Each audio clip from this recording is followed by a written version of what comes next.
Hey guys, there's a huge URC weekend just gone by. We're 1 week away from the playoffs, but this was an earth-shattering week for a lot of teams. Of course, the South African team strengthened their bid there. They're now second and fourth and fifth in the log, and probably could end up second, third, and fifth if things carry on like that. Glasgow had a meltdown, another meltdown, and they really haven't been the same side since they lost to Leinster, who sat top of the table. Leinster bounced back. And the Bulls are looking like they're closing on second. Now, Benetton's huge win over Glasgow was the earth-shattering moment of the weekend. So let's go through the weekend and talk a bit about what happened and how we going to enjoy seeing this last week come and see who the top 8 finalists are. Of course, the Lions have also crashed out. Another season of woe for Evan van Rooyen's coaching career.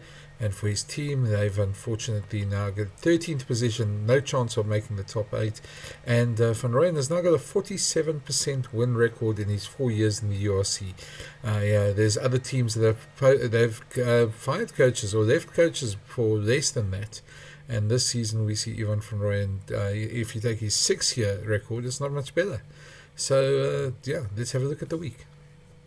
So we start off with the fact that the Sharks on Friday night secured their home quarterfinal with a 29-10 win over the Ospreys. It's quite a powerful performance by them, and while not perfect, it was enough to get them that home quarterfinal, and that's the first thing. They're in the playoffs, they've got a home quarterfinal, and they could actually move up to third if Glasgow falter against Leinster this weekend. Of course, the big talking point was, of course, Eben Etzebeth's injury. Doesn't look like it's too bad, although it's certainly one that worried everybody. Even limping off going off on a stretcher, but it seems like from reports on the weekend and from John Plumtree's reaction that it doesn't seem like it's going to be too long term, so they should have him back. Maybe not for this week, but they already got their home quarterfinal. This week is all about consolidating and trying to get that third spot. So it was a great weekend for the Sharks as such, and they really did enough there. And Evan's injury, if the good news on that is a bit of a silver lining, considering it could be so much worse. Talking about injuries, there was no good news for the Bulls there with Johan Goosen, who's just returned and from his second sort of knee injury this year. Came back to action a couple of weeks ago against Bayonne in the EPCR Challenge Cup, and certainly he's been looking in great form while he was there. And then on Saturday was helped off the field, had to be stretchered off. Didn't look like he was a man very happy, and certainly really upset about what happened there. And I know Jake White wasn't very happy as well afterwards. He was quite emotional about it. He said he really felt for the guy. And we don't know what the prognosis is. Goosen's had many knee injuries. So is this the end for him? Can he carry on? And what will this mean for the rest of the season? Now we wait to see what happens. On Saturday, we saw the Bulls put in a powerful performance up front. Their pack certainly dominated Cardiff, and they won quite well. Letting a few tries at the end there that really sort of made the scoreline look a lot more respectable than it should have been. But a great masterclass by Willie Leroux at the back really powered the Bulls home, and they were enjoying themselves. You could see they were playing in form. The guys, there was a lot of confidence, and Jake said afterwards he was quite happy that they were quite enjoying their games as such. And Goosen's injury aside, really a good vibe in the camp at the moment. Here we have one of Willie's 3 assists here. He takes the ball from a bad clearance, puts this perfect chip on there for Sebastian de Klerk to run onto for one of his 2 tries. And just a perfect example of how the Bulls were really enjoying themselves on Saturday. That's good because, one of the messages I said to them, we must enjoy it. We must obviously enjoy the fact that we've done well enough to give ourselves a chance to get a... people talk about home semi, but we've got to win the quarterfinals first, But it's the possibility of being able to not travel until the final. So I'm glad you picked that up because that's one of the messages I gave them, Ken, is we've got to enjoy where we are. We've worked really hard as a group to set ourselves up to possibly finish second on the log, and with that obviously comes a lot of bonuses in terms of not having to travel if you keep winning until possibly the final. So I just said to Kobus Visa outside there, you look at the 21 points, you look at how they ended up, you go, should you have been ruthless? But I think just with the injuries as well, having lost Goosen early on, I just didn't want to risk. I again, not arrogantly, I thought after 55 minutes we had done enough to win the game, and I could obviously pull the trigger quickly about replacement. So, I know you're going to ask me that question about, is it not a concern how they finished off? obviously you want to try and put them away, but let's also be fair. The bench they brought on, I think 4 or 6 of those guys, I don't know the number, but a lot of those guys are the genuine starters of that team in the last couple of weeks. So it was a tactic, I suppose, by Matt to bring on a bench that he felt could finish up strong, and they did. They did finish up strong. So I'm glad they had fun, and I'm saying I'm glad you saw it like that, because this is also the nice time to enjoy the time of playing rugby. You want to play in these big games. You want to get yourself, the best players in the world want to be part of the biggest game. So I'm glad you picked that up. Ball gets to the outside eventually. Barnstorming run from Grobelaar with the offload to Kanan Moody. Chip over the top. The try's on here. It's all on the bounce. It's absolutely scintillating. Foster scores. Big carry. There he goes. The little chicken wings coming up. There it is. How nice is this? Kanan Moody, I thought the pass was on. Decides to chip. Then in Cape Town we had a wonderful, wonderful tribute to Brock Harris, who's ended his career. Him and his family walking onto a guard of honour there from both the Stormers and Dragons players, just giving him the respect that he deserves. He's played a number of games for both sides. It's a fitting farewell for him.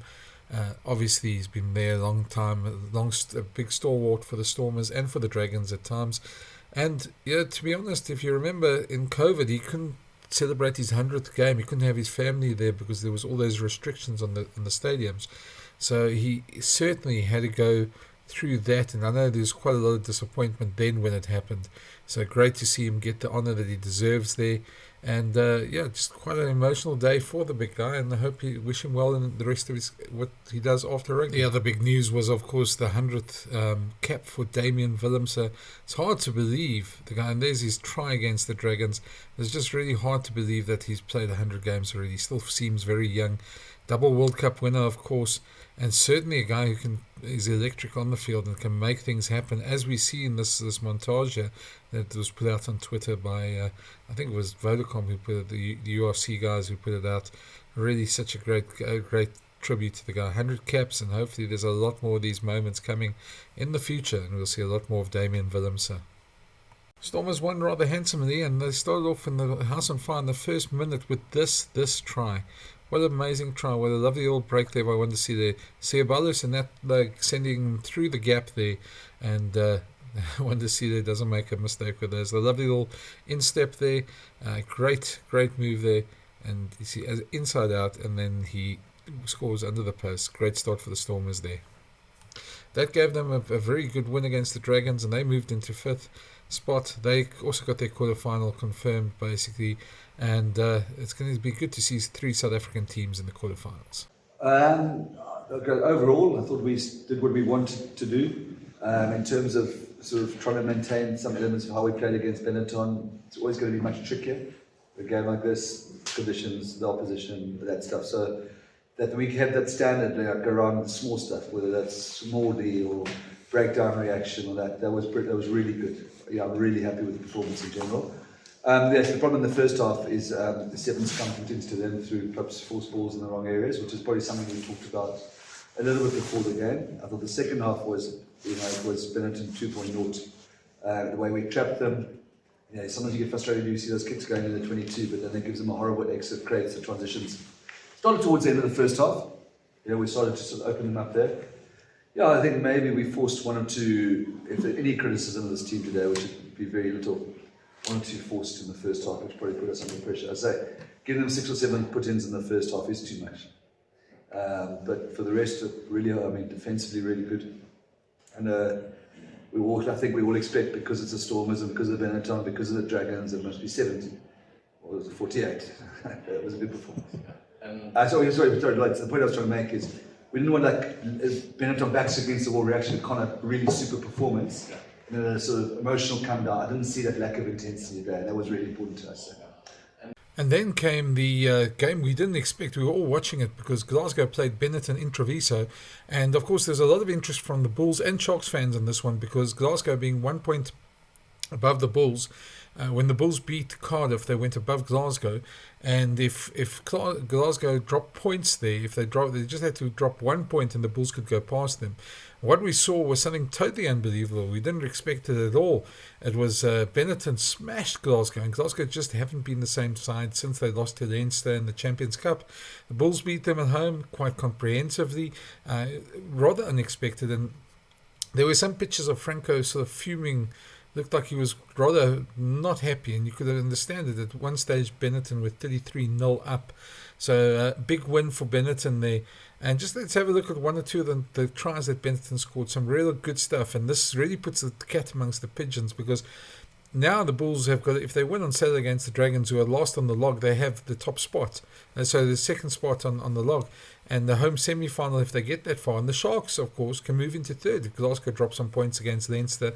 And Leinster have been unbelievable. We'll get to them next, but let's first have a look at Benetton. Now, that scoreline is something we really didn't expect, and it just shows how good Benetton can be at times. They've also been inconsistent this season, so got to give it to them, but this was really a great performance by them against Glasgow, and Glasgow have got some problems. So, let's have a look at a few of the tries and just see some of the good work they did. 6 points. Young Clay coming a mile away, smashes Tom Jordan. Mendy, nice end over end. The ball just sits. Menichello sees that shape, knows exactly what's going on. Well, he was a player of the championship nominee for, and it's brilliantly executed by Benetton.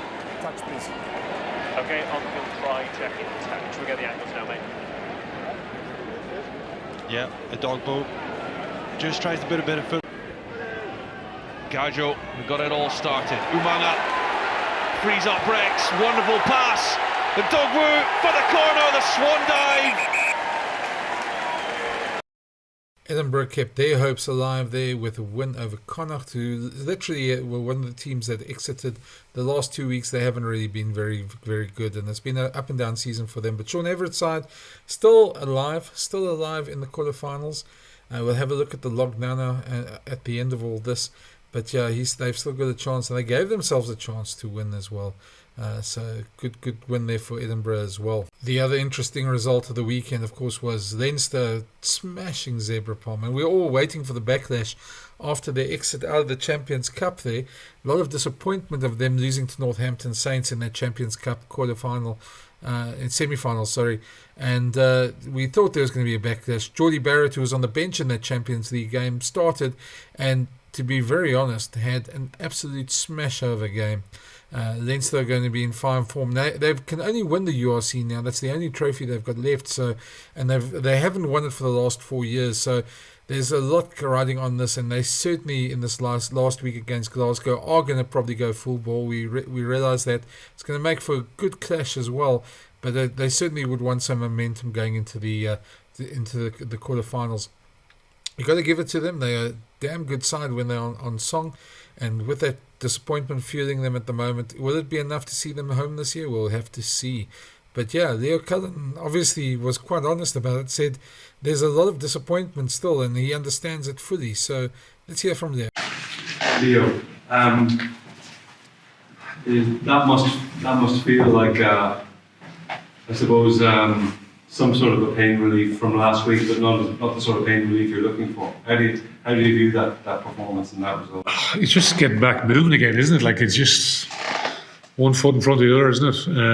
When you fall down, so is the way it feels, really. So it gets us back performing again in front of fans, really. And that's, the reality of sport is, you want to be competing at the top end. You need to make it a product that people want to come and see. And listen, there's a huge amount of disappointment off the back of last week, and for us it was, we'd love to have our time back, but we don't get it back, do we? So it was, challenging week on lots of fronts. And listen, today's not a cure for any of that, really, but it's just we got to get back out there and get back performing again. Playing, seeing players run around with smiles on their faces off the back of positive actions, and hopefully fans will come out to see us again. And then it's on to the next game. So Glasgow here next Saturday, and hopefully you can do the same. We'll see the scoreline was a bit of a blowout there today, but Glasgow are URC champions. We need to put in a performance again, and obviously I've just seen that they've got beaten today as well. So yeah, listen, it's a start, and it's to rebuild quickly, because what are we gearing up for now? We know a lot of great work has gone in over the course of the season to get us into whatever top spot coming into today. We knew we needed 2 points, so we've got the 2 points, and which means we guarantee top spot. So, but as we know, that doesn't guarantee us anything, because we've already lost the playoff game at home here. So, it's like build into next week. We don't have a game the following week, unfortunately, and then it's a quarter-final, back into knockout rugby mentality. And can we learn now from the sting of defeat last week? We haven't done a good job of that over the previous couple of seasons, so we need to be better in what we delivered there. So, and the players have even already just touched that in the dressing room, because, like it's, as I said, like today's performance, it doesn't cure what's happened, unfortunately. So we need to understand some of that. There's a bit of an emotional roller coaster, really, because it stings so badly. And yeah, as in, like, today's not going to cure it, unfortunately. So that's where we have it now. We have 4 confirmed quarterfinalists at the moment. There are the dates and times of those home quarterfinals. We know the Bulls and the Sharks will have home quarterfinals, and at this moment it looks like the Bulls and Leinster and the Bulls will have the home semi-finals if all goes according to plan. Glasgow have their quarterfinal as well, but just who they'll play is going to be an interesting one. There's a bunch of teams still in contention. This is the final week. We'll go through quickly the fixtures there, and but that's how it looks. Those are the 4 quarterfinal venues have been confirmed already, and that's great to see the teams there obviously getting the just reward for their work. Then obviously the disappointment of the weekend that was already sewn up for them before their game on Sunday afternoon. But even though you would have thought that there would have been some sort of rallying cry there from the Lions, their coaches had pressed them to finish off the season in style. They didn't play very well. Scarlets were full value for their win. Some great performances there by Johnny Williams and a few of the others, Tane Plumtree as well. And they got a win on the Highveld, not one they get often, and really disappointing from the Lions. We expected a lot better from them, and you really expected them to do some justice to their home field. There's obviously bigger questions there. How long can they carry on with the current coaching team who hasn't made the top 8 in all 4 seasons of the URC? And that's a big question that they have to answer at Ellis Park in this next couple of weeks. Afterwards, it was obviously very disappointed even from Royan, but he still maintained it was individual defensive errors that cost him the game and not the inconsistency. And he spoke a bit about the inconsistency the entire season, but they still try to convince everybody they're on the verge of something special. And I think a lot of Lions fans out there will ask the question that if after 4 seasons, you've gone backwards. Last season they ended 9th. They're now currently 13th. They'll probably end somewhere around there as well at the end of this weekend's games. Have you really gone forward, and is it not time for a change? Now that's something that the powers that be must ask, but certainly there's not a lot of hope that the Lions will do better next season under the same coaching regime. So lots to ponder here, but let's listen to Ivan van Rooyen. Got some audio coming up of his reaction to the game. Definitely, we felt we had 4 home games. We felt if we could capitalise on that, there's a real opportunity to end anything from 6 to 8. To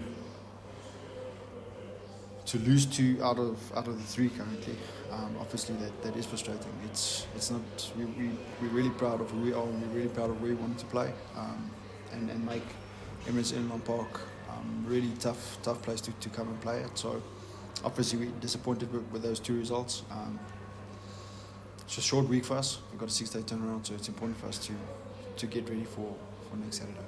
From a personal perspective, missing out on the playoffs, how does it feel for you? Yeah, it's a huge disappointment. We set our targets on it, we set our goals on it. I think we started off well enough there. Yes, it's always tough, Jan, Feb, March, when you're bouncing back between Europe and here, and it's cold and it's warm. But even then, we felt we were there to put ourselves in a position to get there. Like you said, too many results or too. I told the referee today if we scored the 4th try last week, we were in the hunt to come 7 to 8. That's a smaller margin. We scored 2 tries at the end against Cardiff, which I still believe is tries. Just wasn't enough video evidence to give it a try. If you add that 3 points, we had the opportunity to end 5th or 6th. That's just how small the margin is in this competition, and I think that's why it's such a great competition. It's really 0.1% every day, every decision, every week. I think it's great for spectacle. Obviously, we felt consistently enough, not good enough just to be there yet. Big learnings for us as a group, as individuals. I don't like to say it, we are young currently because of a couple of the senior guys that's injured. So it is a challenge which speaks to consistency, but it's important for us to be more consistent and be better. Look at the table, and of course there's a lot of interesting. Leinster won't be caught at the top, they'll finish top. Bulls are second, should finish second with their game against the Dragons this weekend. Glasgow, of course, go to Leinster, so that's a big one for them. If they drop points there, the Sharks are 1 point behind them, and they can catch up to them. And the Stormers can't finish higher than 5th. Scarlets with that win have moved up to 6th. Cardiff with the loss moved down to 9th. Munster also won as well. And Benetton's big victory taking them in the top 8 as well. This is now where it gets interesting, because if you look at the bottom half of the table, Connacht and the Lions are definitely out, but Ulster can probably still Ulster can't make it. Sorry, I'll lie. And Ospreys can't make it either. But there's still 10 teams in the that can make the 8 spots. So Cardiff's game this weekend will be important. Edinburgh's game this weekend will be important as well. Those 2 teams can still sneak in and maybe take a place there if some of the results go their way, but it's going to be tough for all those teams to get in now. Looking at the fixtures, this is where it sits, and Cardiff's got a huge task against the Stormers, who are 5th. The way the Stormers are playing now, I don't think they're going to lose very easily, so Cardiff have all to do if they want to get into the top 8. Edinburgh have got a tough game at home against Ulster. Ulster's still tough, even though they haven't been that good this season.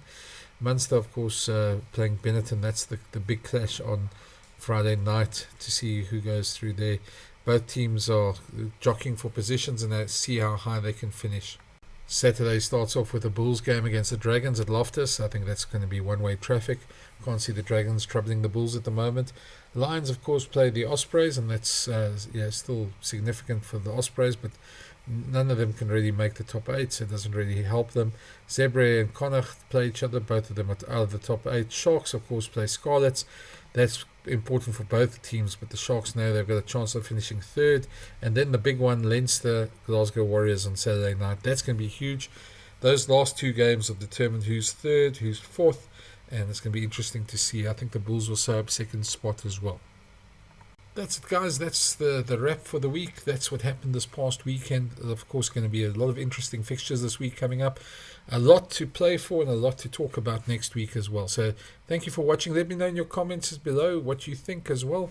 Who do you think is going to come through in the top 8 as well? And where do you think the Sharks are going to finish? That's going to be the interesting one as well. Will we see any upsets this weekend? We certainly saw a couple this past weekend. So, let us know what you think, and let us know what you think about Leinster's chances of winning it outright as well. If you haven't already, also please subscribe to the channel. It always helps us as well, and give us your feedback. We read them all. So thanks a lot for that. See you next time. Cheers.